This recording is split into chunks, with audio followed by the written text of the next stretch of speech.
So as the country braces for the planned nationwide protest on August 1st, organized by Nigerian youths in response to escalating economic hardships, a recent development shows that the momentum behind these protests may be waning.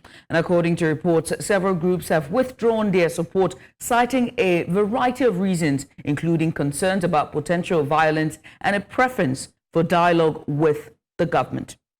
Now, despite these setbacks, the underlying frustrations remain palpable among many young Nigerians who continue to grapple with high unemployment rates, inflation, and a general sense of disenfranchisement. Now, the question remains, are the youth ripe for dialogue, or is there a deeper disconnect that needs addressing?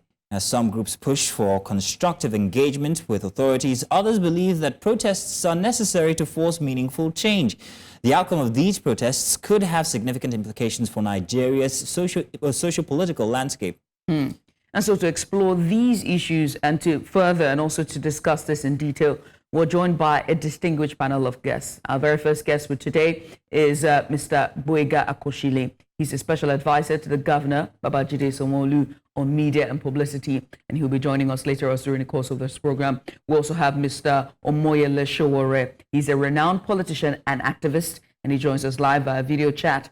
And also here in the studio is Ekundayo Titilayo Dorcas, who is the chairperson of the National Female Student Association of Nigeria, NF-SAN, Lagos chapter. Each of them will bring their unique perspectives to the table, and they're going to be offering us some insight into the complexities of youth activism and government response in today Nigeria. Again, many thanks for joining us this morning. Thank you very much for joining us. First off, I want to come to Mr. Sowore, who's joining us via video chat. Good morning, sir. Thank you once again. Big question is, are the youth ripe for dialogue? What do you think, sir? Well, I wanted to first and foremost thank you for bringing me on your show this Sunday, and also very quickly correct the earlier impression in your intro that the protest is waning because some people, as you claim, are withdrawing. That is not correct. The protest is not waning, except if you are not listening to the right channels. The people you claim are withdrawing are people who were never part of the protest in any way, form, or nature. They are the people the government cobbled together, people who were largely paid or misinformed and asked to go out and try to demobilize the public. That is not new in the history of protest. Now you talk about dialogue. Protest itself, and hear me out, is a form of dialogue. The difference between dialoguing generally, physically, and the dialogue that is conducted by protest is that protest dialogue is louder, and it is the best way to dialogue with the deaf. When I mean deaf, the Nigerian government or most African government are tone deaf. So if you're sitting across the table from them and not listening to you, it is when they know that the people are not going to accept whatever they are rubbing over their heads that they start to listen to you. And the communication at that point, the dialogue is stronger, it's more powerful, it's more potent, and more effective. So protest itself is dialogue. I just want to clarify that. But in this case, dialogue doesn't come first as you are trying to define it. The protest has its own set objective. We have an agenda, we have demands, we have clear and stated deliverables.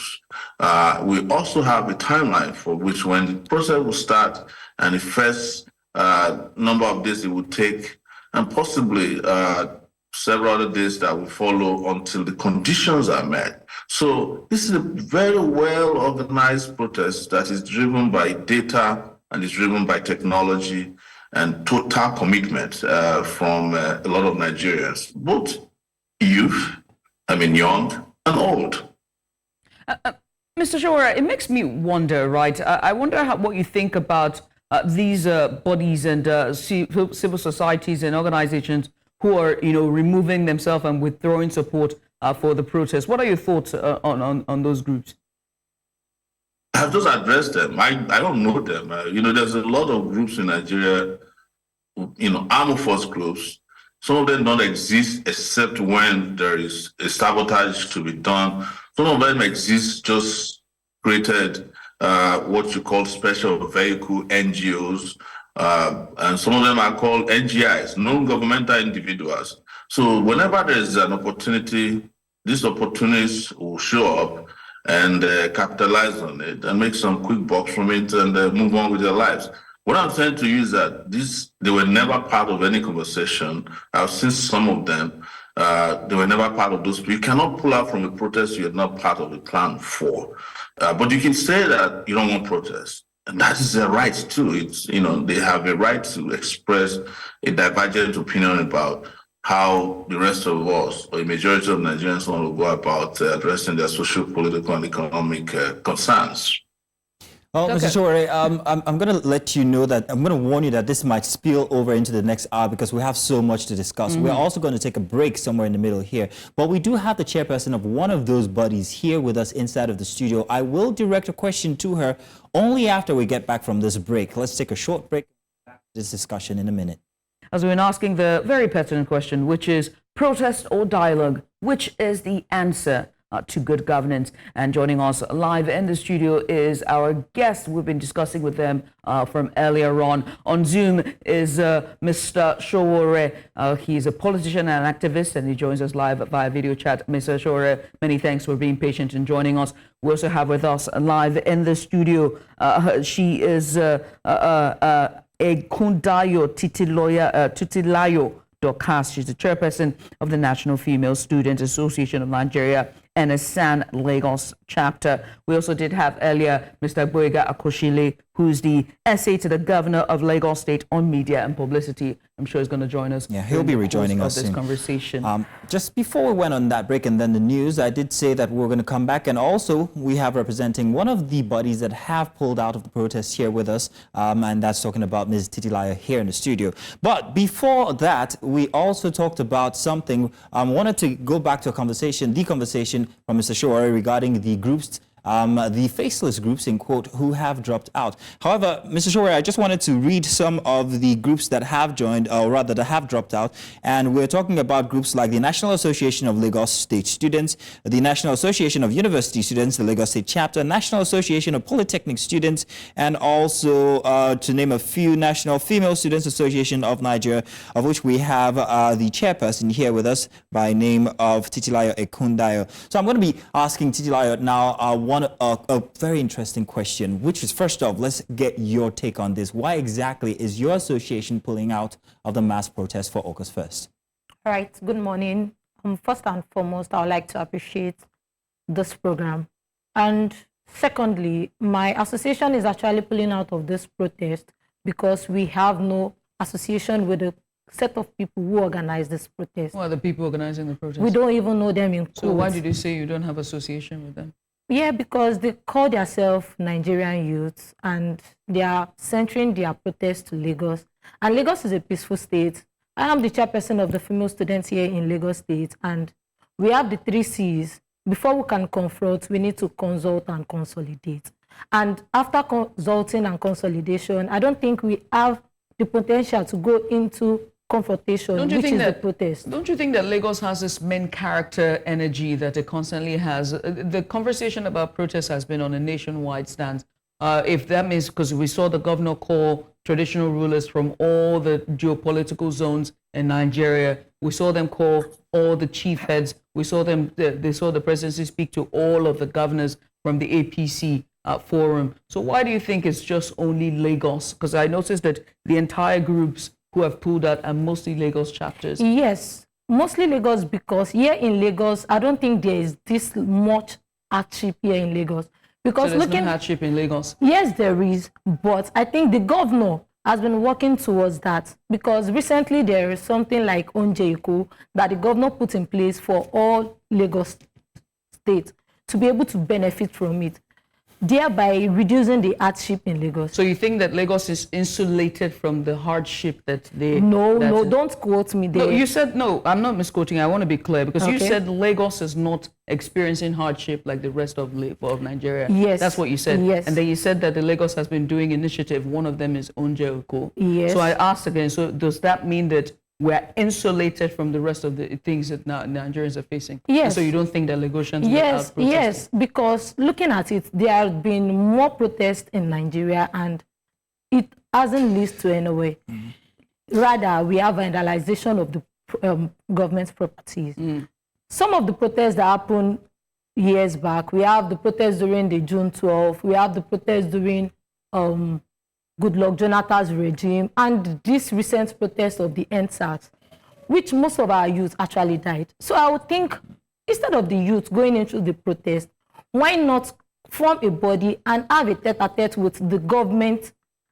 Because during dialogue, it's still better than this protest whereby we'll be losing our youth. Mr. Sowore said that most of the youth, most of the groups that pulled out are groups that are just formed. How long has your association been on? The association has been on here for over 5 years. So it's been existing for 5 years? Yes. So if I count that back, that should be 2019? Yes. How long have you been in school? I got admission in 2019, so I'm in my final year. So you're among the organization that formed it? No, That's I why wasn't you're the part of the president. organizations that formed it, So but I'm a member of the association. When did you assume presidency of the organization? I assumed my position January this year All right, as the thank you. chairperson. Thank you so much. I'm very curious as to exactly what other things your association had been or is known for doing from before now. But let's come back to Mr. Sowore. Mr. Sowore, so now the question is if the youth are ripe for dialogue. However, many bodies have called for the youth to have well, at least an agenda, a request. What exactly are they looking for? Sort of like a destination. After all, how do you know where you're going, or if you've gotten to where you're going if you don't have a destination? What do you have to say regarding this request for a list of demands from the youth? Well, let me first and foremost respond to the station and the young lady, Titilayo. I don't think it's fair, and I mean it, to be throwing young persons like this who are still at formative ages of ideas in national issues the way you have done it. It's unfair to her. Apparently, if somebody just didn't even properly prep her and you just throw her national TV, the whole world is going to be watching. Some years down the line, this person is not going to feel happy that she's unable to defend her. So she has already said it, in all fairness to her, that they were not part of the planners, that they don't know them, and that the planners are faceless.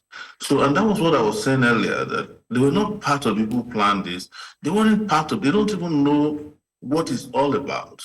You know, somebody just asked them to go to your state studio and go and debunk something, and she's struggling with this.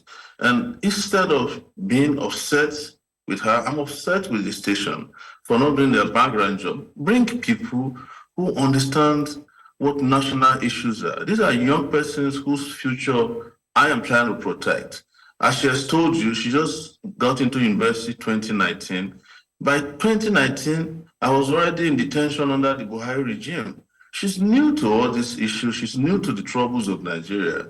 And there's no point throwing these little interesting young people before national audiences where they will look back years later, their children will start blaming them. Mommy, why did you do this? Why did you allow yourself to be put before national audience without preparing yourself or understanding even what the issues are? So having said that, the demands are clear. This station has read the demands before to me. The entire country is aware of the demands. On our side, we presented 15 clear demands. I would say that non-negotiable. And all of this has been available to the government. And I also wanted to let you know that we actually began relating with the government on certain aspects of procedures for the protest. We got a lawyer, a senior advocate of Nigeria, Mwade Borua, who was a former student union president of Obafemi Awolowo University, to write to the police and the DSS asking them to submit the names of DSS and police officers or the army who are going to be involved. The army has no business, by the way, in engaging in any form of process in this protest. The army has no business in internal affairs of the country. But we'll talk about that later. And he has written to them. Our Abuja colleagues also wrote to the Minister of the Federal Capital Territory to allow the protesters to camp out at the Eagle Square. So these are all procedural formats that's going to lead to August 1. So when they're saying people are faceless, how can somebody be faceless and they write to the minister? How can somebody be faceless and they have a senior advocate of Nigeria writing to the IG of police, who has also responded? Because they know these groups are not faceless. These are very credible, high integrity individuals who want to protect the future of our young people, including the lady you had on the armchair in your office, who, by the way, I appreciate for coming here today. Yeah, I just wish that she was not misled to come here today. Which no, Mr. Sowore, I'd like to address that. Now, this is a sample of the people we're talking about. This is a sample of the people who are going out there on August 1st to go protest. These are the people that Nigeria is actually listening to right now. Everything else has come to a halt. We're not talking about River State. We're not talking about Kano Emirates. We're not talking. Everybody has their focus on the youth.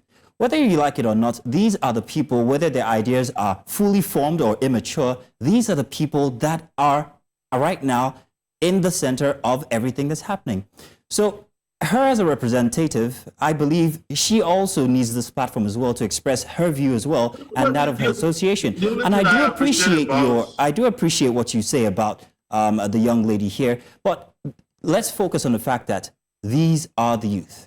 And here, well, we are providing that platform for everybody to have, well, the same amount or equal amount of an avenue to express themselves. I must also add that she wasn't coerced to be here. We sent an invitation to all of these groups who have pulled out of the protest, and they said that they are Nigerian youths, in quotation marks there, and they do not know or identify with other Nigerian youths from her submission, as you can hear. And so we extended that invitation, to which she accepted to be here. And these questions are very important. As media, these questions are important to be asked in terms of, why are you pulling out? Who is your organization? You represent the face of this organization. What are your views? I think that, they can either, and she had the choice to either say, no, I'm not going to come, and yes, I'm going to come. So let's refocus now and let's ask the very important questions. We want to take example from what's happening inside of Kenya. The youth have also have made their voices heard. The Kenyan government, especially the president, has acceded to plenty of their demands, but yet the protest continues to go on. The question regarding Kenya now is exactly where does the buck stop? Where would the compromise be? Ruto has had this instance since from before with the doctor strikes and now with the youth. So in the Nigerian instance, where are we going to protest up until before we meet a round table where people can actually come, converge, discuss? Mr. Sowore. I mentioned to you that the demands for this protest has been established. There are 15 of them in number from our end. And the entire country is aware of it. I'm hoping that you are aware of it. You have read these demands before, because I've been on a show here before, and I hear it all the time because I watch a show online, and I'm aware that everybody's aware. But so the way the demands are framed are such that there are 15 non-negotiable demands listed 1 to 5 and 1 to 15, and until those are met, there's no negotiation. That has been established. And the government is aware of these positions, they're aware of these issues, that we are not protesting because we are looking for negotiation, all right? We are revolting because we want to negotiate our liberty and freedom. That is what has been made very clear as to the way forward. And just briefly again on the young lady, please, I did not intend to embarrass her. If she felt embarrassed, I apologize. I just felt like she was so truthful in saying that she was never part of the protest. Thank you very much. And there was no business to have brought her here to be asking her why she's pulling out. What happened in Lagos with them, and I hope she will join after this, because I'm very happy that she's getting very educated about what's happening. What is happening? What happened is that the Lagos state government brought them to a meeting, all the students. I have the letter here from one of them apologizing to Nigerians. They never told them they were coming to denounce protests. It was when they got to the protests that they were coupled together in a room, and then they were told to pull out from the protest. They never knew. These guys were naively put together. And now she's on national TV. Like I said, I apologize to her if she feels embarrassed, but I just don't want a situation where we as adults don't do our due diligence and we put people in situations that will embarrass them for the rest of their lives. That's all I'm concerned about. But please, apologies to her. Thank you very much, sir. We also have with us, joining via video chat, Mr. Gboyega Akosile. He is the special advisor to the Lagos State Governor on media and publicity. Mr. Akosile, you're welcome. Thank you for joining, sir. Thank you very much. Good morning. Mr. Akosile, very good morning to you. Let me also bring you into this conversation from earlier, our guest in the studio, Titilayo Dorcas Ekundayo.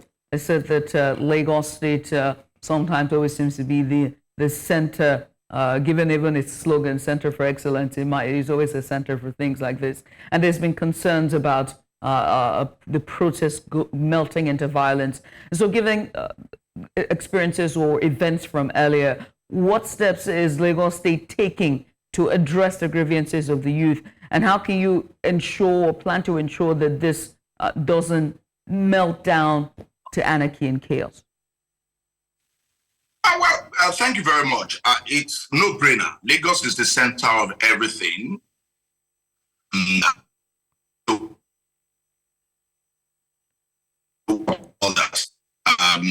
The primary target has been Lagos. Maybe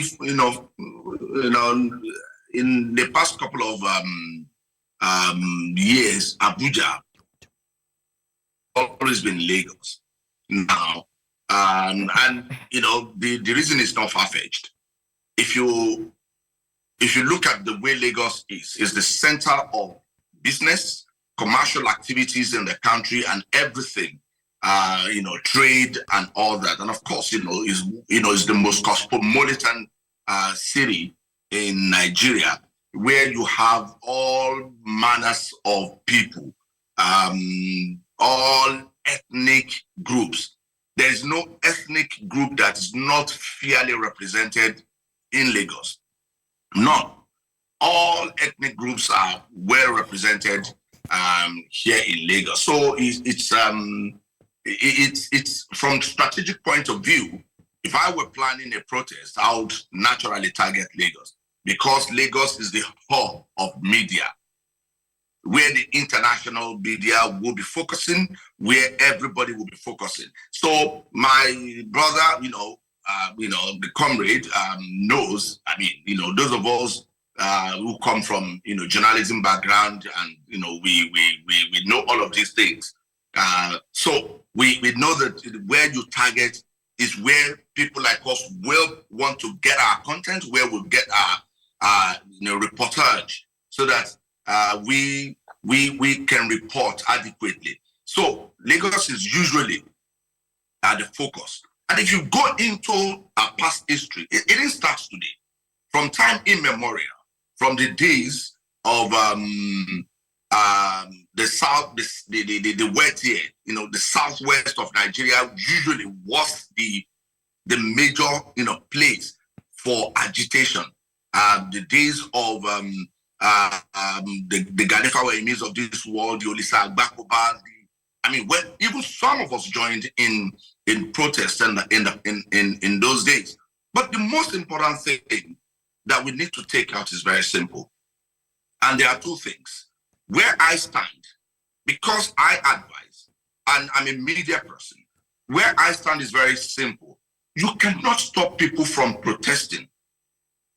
Nowhere in the world. Section 20 of the Constitution of Nigeria is very explicit about the freedom to assemble non-violently, freedom to assemble and express how you feel about government, whether you feel good or you feel bad about the government. You are entitled to that assemblage. You understand? So the people can protest, but what we are saying, which is a major concern, is that if you look at the way protests have been in the last couple of years, the tonality of the protests have been such that it has to be violent. No, that's not right. So with all the intelligence, right. And that's why, let me answer my question. Right. Let me land with the question. So that is not right. So what this state government is saying, Lagos State is working. Everybody knows, except one who lie about that. But this thing is about the federal. It's not about any state. It's general. Now, if you want to protest, because you're also a component part of the federal, you understand? If you want to protest in Lagos, please ensure that it is orderly and it is done in such a way that you don't infringe on another person's rights. One, you do not tamper with people's sources of livelihood, because they also have rights. You do not tamper with government infrastructure. So these are some of the areas that the organizers of protests need to talk to their followers and protesters alike. That look, this protest is about we expressing ourselves. They say it is bad, end bad governance or end bad government. I don't know which one of the two, because I have, my analysis of, when you want to end a government. I mean, there are constitutional ways of ending a government. But if you're saying bad governance, there are ways you also go about that. But, that's, left for those, that are handling all of that. But for us, as a state, what we've been doing is to continue to assuage the feelings of the people, is to continue to engage. Mr. Governor has been engaging a lot of people, a broad spectrum of individuals, from the market men and women and people, from local government chairmen, from CDCs and CDAs, from civil societies, organizations, to self-determination organization, to the youth, to students, to everybody that look. And the message of the governor is always very clear. Nobody is going to stop anybody from protest. We never even said it. At no point I write for the governor. No, I never, type anything that please, or you can't protest. No, nobody. I mean, I we need to move on, Mr. Akosile. Mr. Akosile, nobody's. It's just that make sure that it is within the confines of the law, and don't do anything that will throw up violence. That's just it. It's protest. Now, protest can be fun. Mr. Akosile, thank you. Although you didn't answer my latter part of that question, but we're going to get into that. In the meantime, let me switch gears to Mr. Sowore. But first, I would like to get a reaction from Dorcas, right? Because I know that from understanding, you said that you wanted to respond to something that he said.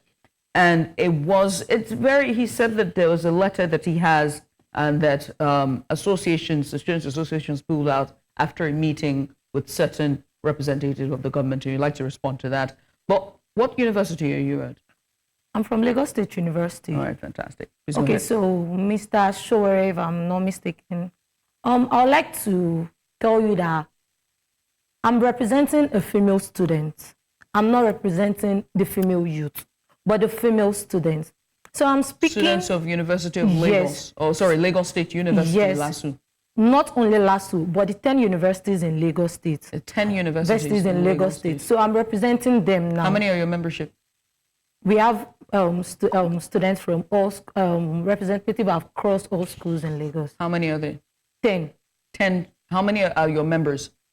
We have over 50 million. The We have over 50,000 female students in Lagos State. So And they they're are all members of your... Yes. Because I'm not... When I was in university, I didn't register with all of the association. So how many are your in as much members? as you're a female student, you're a member of the association. Even if you are participating or not, you're a member of the association. Okay, gotcha. So in as much as you're a female student, just as we have the NANS, in as much as you're a student, you're a member of the NANS. You don't need to participate with their activities. But what I would like to say is the meeting that was held was to discuss about the universities in Lagos, our progress, and the things that we are to do. So now, we find out, during the conversation, we heard there are some set of people that are coming up with a protest, and we're like, we are not in support of that. Lagos State is safe and calm. With the students in Lagos State, whatever we need, we are requesting from the governor, and he's giving it to us. And of recent, we now have a student loan, of which we students have access to the loan. So I think we students do not even need the protest. Looking at it, protest would only lead to vandalization of the government's properties, and even we, the citizen, our lives is at stake. Because after the protest, what ends after the protest? You said that you have access to loans. You know anyone who's gotten access, who's gotten the loans? You know any person from your membership, from your association who's had taken a loan?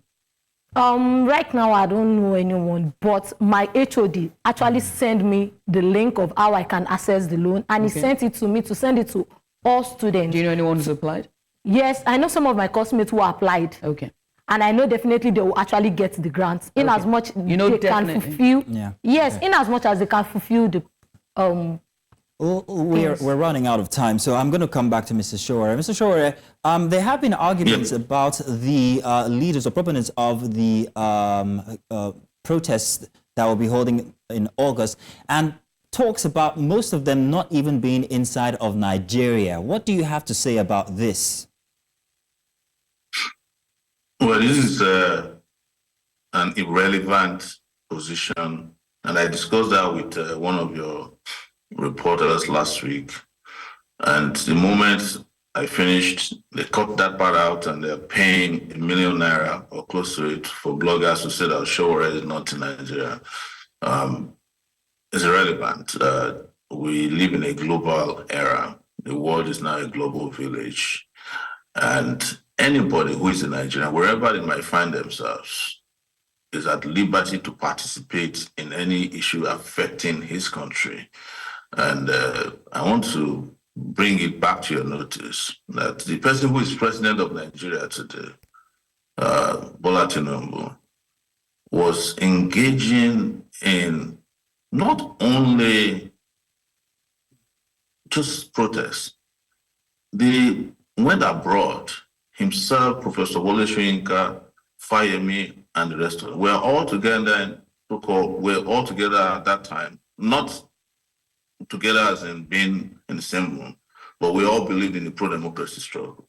They even set up a radio station abroad, broadcasting into Nigeria illegally, as the military described it then, about the struggle for democracy.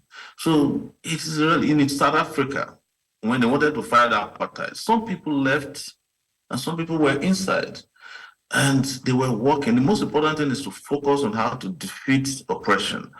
And the theory of where you should be on protest day is dependent on situational variables. I can be in Nigeria anytime I want to. How are you talking to me today? Virtually, right? Mm-hmm. So why is it that we're able to talk virtually? Because there is technology that's digital in nature that allows that to happen. And I am also not only a Nigerian, I'm a member of the Nigerian diaspora, having been away from Nigeria since 1999. And you remember, I came back to Nigeria in 2019 to lead a protest, because I've led several protests in my life. I could count up to 200 of them. And I was arrested and restricted to Nigeria for 5 years. I came back March this year after the federal government withdrew their charges shamefully before an Abuja Federal High Court and gave me back my passport. having done that, I arrived here and went back again on May 1st and 2nd to attend to another trial in Abuja on another trumped-up charge brought against me by the police on behalf of Senator Ned Nwoko. While I was in Nigeria, I organized a protest at the police headquarters to free a journalist, Daniel Ojukwu of FIJ, Foundation for Investigative Journalism. And he got freed before I left. So I am at liberty, and any Nigerians are at liberty to get involved in Nigerian matters from wherever they want, at any time they want. The unnecessary conversation about where you are located, I know where you guys are headed. It is to continue to boost Well, Mr. Sowore, we asked the questions. We're not necessarily taking any position. Most of the comments that you've made are a bit salty, but we'll take it. I would like to see if Mr. Akosile has a response to that, or maybe even a response to the question I asked him before. I decided to come here on your show because I want to express myself. You cannot shut me up. If you don't want me to express myself, you can just close the Zoom. Oh, absolutely. We can't shut you up, please. Yeah, exactly. Mr. Sowore, I'm please here go to ahead. express myself, and I'm not new to this. I'm a journalist like you too, so you can't shut me up. You have to let me express myself if you bring me here. So what I'm saying to you is that those things are relevant. Our focus is that we want to defeat oppression. We don't want to continue to have people in government who don't know what they are doing. I don't want to be hearing propaganda that Lagos is the center of excellence when after 2 hours of rain, Lagos goes underwater. And if you are not a scuba diver, you can't survive in Lagos. But that's a conversation for another day. We're here to talk about the nationwide protest that is in plan for August 1st, what I call a revolt against bad governance in Nigeria. And that is why you must be fully aware that everybody is interested in this. The whole world is focusing on Nigeria already, looking forward to Thursday next week, I think August 1st, to see how Nigerians from all walks of life, both at home and abroad, engage in this global battle to defeat bad governance in Nigeria. And I want to say just quickly that when you're talking about, I think Akosile was saying, they don't know whether it's end bad government or end bad governance. There's no difference between bad government and bad governance, because it's bad government that operates bad governments that operates bad governance. So if you defeat one, you've defeated the other. Let's switch gears now to Mr. Gboyega Akosile. Mr. Gboyega, are you with us? Do you have any response to Mr. Sowore's submission there? And while at it, we've established that the protests may result to unrest, and we've also established that it's the right of the citizens to go out to demonstrate peacefully. So how then would Lagos State ensure the safety of lives and properties from the 1st to the 10th of August? Thank you very much.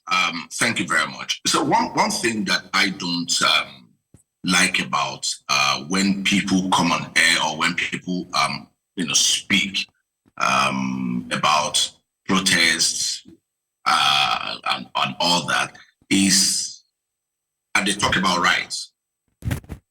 They don't talk about another person's rights. You want to protest. It is your inalienable right. I always say it, and my friends are seeing me here today. I belong to different journalist groups.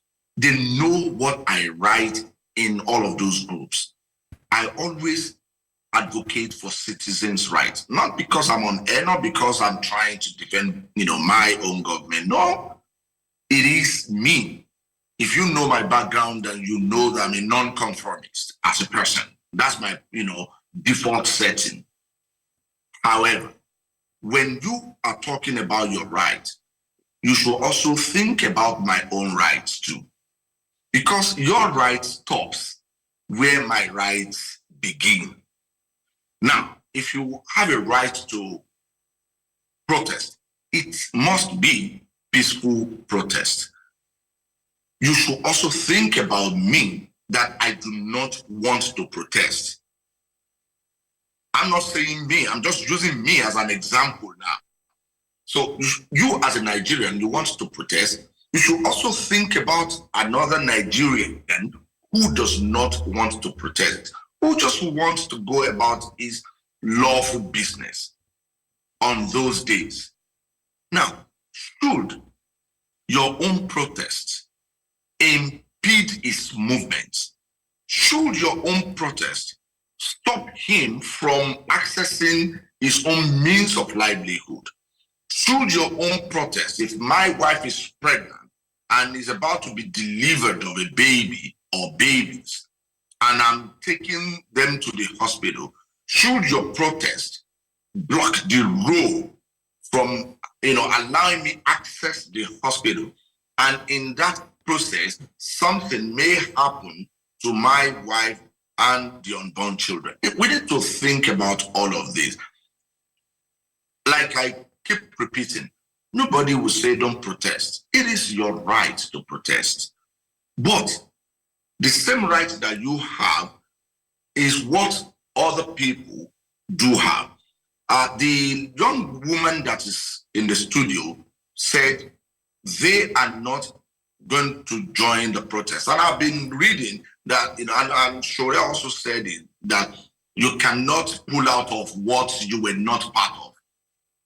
The question is, the people that, will be mobilized, will be coming out to protest, are they members of Sowore's group or the organizations or different organizations that come? No. Protests are usually called by some individuals, and others begin to join. And we know that the soft target is usually the student groups. And these student groups in Lagos said, look, we are not going to be part of it. We are not going to be part of it because Lagos is working. This governor has done so much for us. The least we can do is to continue to study and make Lagos proud. My friend said the other time that, the matter of Lagos, underwater, when when there's 2 hours rain, Lagos will be underwater and all of that. Well, ignorance is very, very, very expensive.